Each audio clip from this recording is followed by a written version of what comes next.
I am D.V. Kushwaha. Thanks for all audience.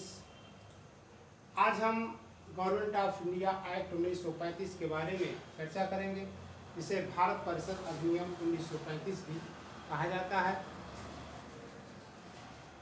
इसके बारे में चर्चा करें उसके पहले उसके पृष्ठभूमि में कुछ बातें महत्वपूर्ण हो जाती हैं, जिस पर चर्चा करना तर्कसंगत है।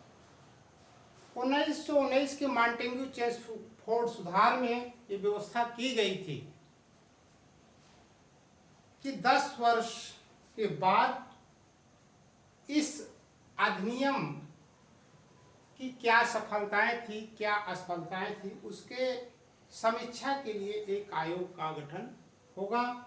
उसी के परिणाम स्वरूप 1927 में साइमन कमीशन का गठन किया गया।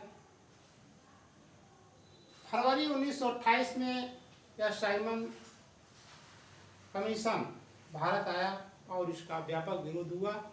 विरोध का मूल कारण बताया गया कि इसमें इस आयोग में कोई भी भारतीय सम्मिलित नहीं था। जहां पर एक और विरोध हो रहा था, लाला लाजपत राय जैसे लोग इसके परिणाम स्वरूप मारे गए, वहीं पर एक वर्ग ऐसा भी था जिन्होंने इस साइमन कमीशन का समर्थन किया। इसमें सर छोटेलाल का नाम है, B.R. अम्बेडकर का नाम है और कुछ अन्य महत्वपूर्ण लोग थे। 1930, 1931, 1932 में फर्स्ट राउंड टेबल कॉन्फ्रेंस, द्वितीय राउंड टेबल कॉन्फ्रेंस और तृतीय राउंड टेबल कॉन्फ्रेंस हुआ और मैकडोनाल्ड अवार्ड की भी घोषणा हुआ। 14 सितंबर 1932 को पुनः पैक्ट भी हुआ। ब्रिटिश प्रशासन को यह लग रहा था कि अब हमें भारतीयों को और अधिक उत्तरदायी सरकार की ओर ध्यान देना चाहिए। इसी सब बिंदुओं पर ध्यान रखते हुए भारत परिषद अधिनियम 1935 पारित किया गया। इस एक्ट में 321 धाराएं तथा 10 अनुसूचियां थी। प्रांतों से द्वैध शासन समाप्त कर दिया गया। जो 1919 में प्रांतों में द्वैध शासन लागू किया गया था, उस द्वैध शासन को 1935 अधिनियम में समाप्त कर दिया गया। क्या एक महत्वपूर्ण प्रश्न है। और केंद्र में द्वैध शासन लागू कर दिया गया। दोनों बिंदु या पॉइंट महत्वपूर्ण है, दोनों को परीक्षा की दृष्टि से बहुत ही महत्वपूर्ण है। तीसरा, भारतीय संघ की स्थापना। भारतीय संघ की स्थापना का मतलब होता है कि संघ अधिक सबल हो और राज्यों और संघ के बीच में विवाद की स्थिति में संघ की बात को माना जाए। संघात्मक शासन में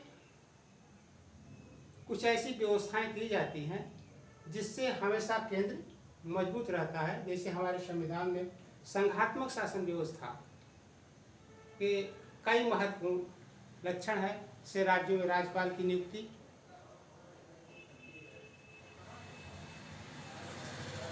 356 के अंतर्गत राज्यों में राष्ट्रपति शासन, ये सब संघात्मक शासन के प्रमुख लक्षण या विशेषताएं हैं।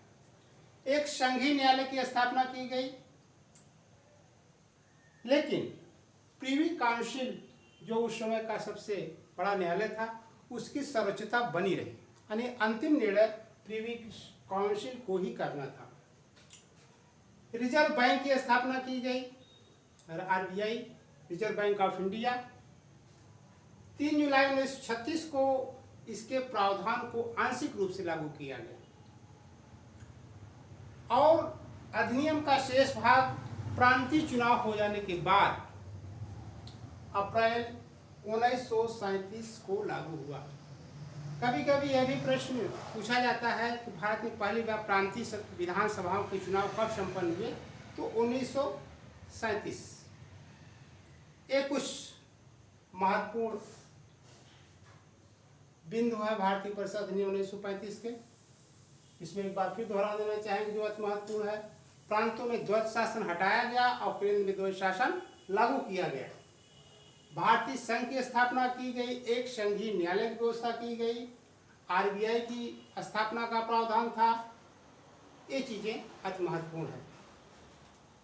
हम अब अगले कड़ी में